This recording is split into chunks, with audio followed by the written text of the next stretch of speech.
Let us see this question. देखिए इस question में एक डिस्क है जिसका मास दिया हुआ है कैपिटल है, इसकी रेडियस दे रखी है आर, और यहाँ दो ब्लॉक अटैच्ड है M1 M2 मास का। M1 मास का ब्लॉक डाउनवर्ड जा रहा है, M2 मास अपवर्ड जा रहा है, और यहाँ डिस्क में यानी पुली में रोटेशन इस डायरेक्शन में होगा। यहाँ पे पुली के सेंटर को हम O से कंसिडर करते हैं। The string does not slip on the pulley, ये गिवन है। Find the angular acceleration of the pulley and the acceleration of the block. Pulley का एंगुलर एक्सीलरेशन और ब्लॉक के एक्सीलरेशन निकालने हैं, ठीक है। तो चलिए इसको हम एंगुलर मोमेंटम के कॉन्सेप्ट से इसको सॉल्व करते हैं। तो पहला काम हम ये देखते हैं कि इस पूरे सिस्टम में हम ले रहे हैं, सिस्टम में इंक्लूड कर रहे हैं block. Let this block is A and this is B। Blocks A and B are taken in the system and plus pulley। ये हमने सिस्टम में लिया, ठीक है। तो इस पूरे सिस्टम पे कितना टॉर्क लग रहा है और इस पूरे सिस्टम का कितना एंगुलर मोमेंटम है, पहले उसको कैलकुलेट करते हैं। तो एंगुलर मोमेंटम हम इस पॉइंट O के रिस्पेक्ट में पूरे सिस्टम का कैलकुलेट करेंगे। तो देखते हैं angular momentum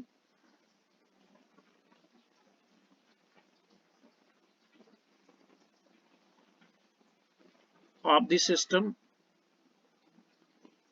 with respect to point O, ठीक है। या हम इसको ये भी कह सकते हैं about the Z axis, this is the Z axis, ठीक है। तो एंगुलर मोमेंटम उस इंस्टेंट पे हम निकाल रहे हैं जिस समय ब्लॉक्स की वेलोसिटीज दे रखी हैं।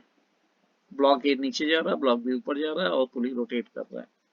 ब्लॉक ए की velocity v downward, block B की वेलोसिटी v अपवर्ड है। तो एंगुलर मोमेंटम उस समय होगा सिस्टम का, ब्लॉक्स की एंगुलर मोमेंटम O के रिस्पेक्ट में निकालने के लिए हम क्या करेंगे।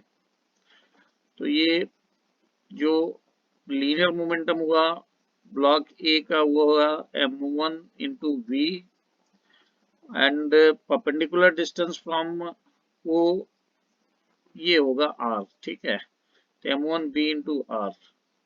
दूसरी बात ब्लॉक बी का अगर हम देखें तो ये हो जाएगा M2V इंटू R, और इन दोनों एंगुलर मोमेंटम का डायरेक्शन होगा पॉजिटिव जेड एक्सिस के डायरेक्शन में, इस डायरेक्शन में होगा। ये दोनों ऐड होंगे। अब साथ में हमें देखना है पुली का जेड एक्सिस के अबाउट एंगुलर मोमेंटम हो जाएगा I ओमेगा। ओमेगा हमने उस इंस्टेंट पे हमने पुली का एंगुलर वेलोसिटी लिया, इसका मोमेंट ऑफ इनर्शिया को हम I लिख रहे हैं, बाद में इसको हाफ mr² लिख देंगे, चाहे अभी हम लिख लेते हैं। तो L की वैल्यू हो गई, यहाँ लिखेंगे M1 plus M2 I into V into R, और this becomes half capital M is the mass of the disc, R square ये मोमेंट ऑफ इनर्शिया हो गया इंटू ओमेगा। तो ये आ गया angular momentum of the system with respect to point O। अब देखते हैं इस सिस्टम पर नेट एक्सटर्नल टॉर्क कितना है। तो उसके लिए ये पुली हो गया और ब्लॉक्स अटैच्ड है, block A and block B, this is pulley fixed here, block A block B, block A downward जा रहा है और block B अपवर्ड जा रहा है। block A डाउनवर्ड जा रहा है, block B अपवर्ड जा रहा है, B से ये डाउनवर्ड जा रहा है और ये B से अपवर्ड जा रहा है। हमें टॉर्क पॉइंट O के रिस्पेक्ट में निकालना है। तो उसके लिए देखते हैं A पे एक्सटर्नल फोर्स, सिस्टम हम मान रहे हैं किसको, ब्लॉक A ब्लॉक B और पुली, ये सिस्टम ले रहे हैं। ब्लॉक ए का मास M1, इसका मास M2 और पुली का मास कैपिटल M। ओ पॉइंट के रिस्पेक्ट में हमें इस सिस्टम पे लगने वाले टॉर्क को निकालना है। तो ए पे लगने वाला फोर्स हो गया M1G, ये एक्सटर्नल फोर्स हो गया जो अर्थ अप्लाई कर रही है। बी पे लगने वाला फोर्स हो गया M2G, और नो डाउट इस पुली का वेट डाउनवर्ड होगा और एक नॉर्मल रिएक्शन अपवर्ड होगा सपोर्ट का। एन यहाँ लिखेंगे, mg यहाँ लिखेंगे। तो इतने फोर्सेज लग रहे हैं, ठीक है। तो अब इन सब का टॉर्क अगर देखें, हाँ फ्रिक्शन यहाँ होगा पुली और रोप के बीच में, तो वो इंटरनल फोर्स होगा, तो हमें इंटरनल का टॉर्क नहीं देखना है, एक्सटर्नल का टॉर्क देखना है। तो नेट टॉर्क अगर देखें एक्सटर्नल टॉर्क ओ के रिस्पेक्ट में कितना हुआ, ये डाउनवर्ड जा रहा है तो mg का टॉर्क ओ के रिस्पेक्ट में ज्यादा होगा, तो m1g इंटू आर, आर हो गया ये परपेंडिकुलर डिस्टेंस m1g का, और दूसरी बात m2g का टॉर्क ओ के रिस्पेक्ट में अपोजिट आएगा, तो इसको लिखेंगे माइनस m2g इंटू आर, और एन और mg के टॉर्क जीरो होंगे, तो नेट टॉर्क एक्सटर्नल फोर्स का इतना ही है। So this is how much, m1 minus m2g into R, ये एक्सटर्नल टॉर्क की वैल्यू आ गई, m1 minus m2g into are. अब हमको ये पता है कि नेट एक्सटर्नल टॉर्क किसके इक्वल होगा, net external torque is equal to rate of change of angular momentum of the system, ठीक है। तो हम ये वैल्यू पुट करेंगे, एक्सटर्नल टॉर्क की वैल्यू हो गई m1 माइनस m2 gr, और ये टॉर्क की वैल्यू रख दी, और d by D T, L की वैल्यू हम लिखेंगे m1 plus m2 v into R plus half capital m r square into omega. अब डिफ्रेंशिएट करते हैं, so now m1 minus m2 gr equals to m1 plus m2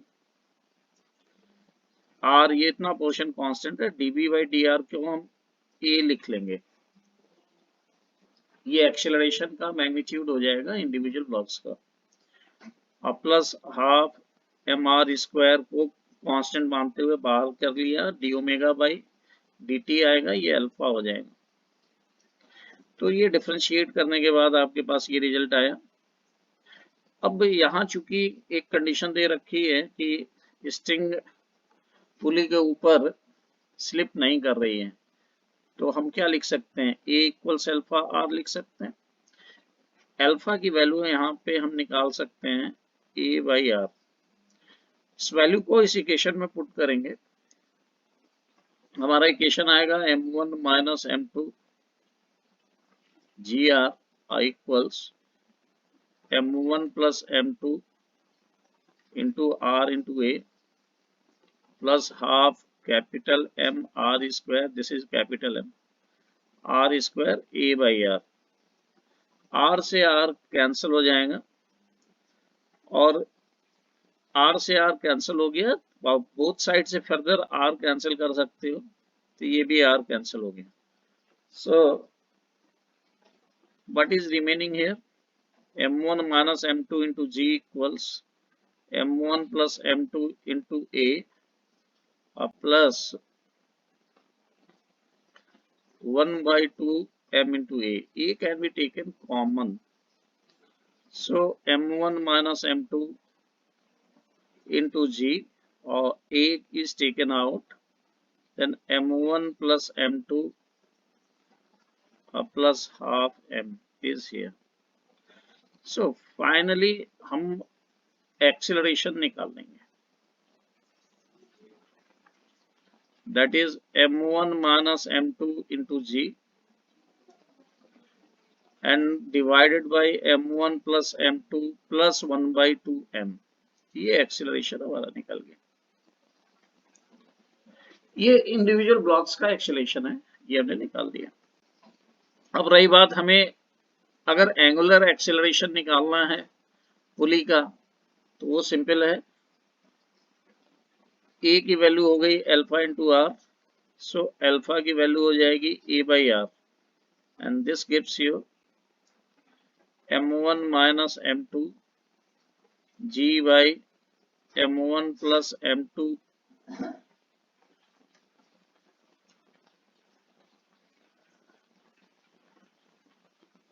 plus half m into r. So this is the alpha.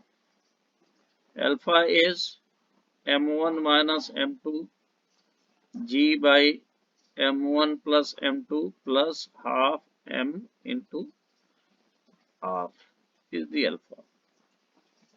I think this question is clear to everyone.